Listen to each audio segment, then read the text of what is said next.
राहुकेतु परिहारार्थं सर्पदोष निवृत्त्यर्थं च राहुकेतु गायत्री।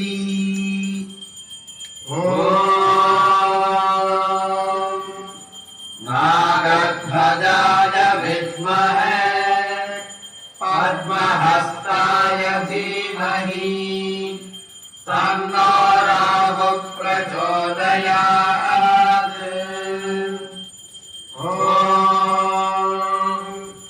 अश्वध्वजाय विद्महे शूलहस्ताय धीमहि तन्नो केतुः प्रचोदयात्।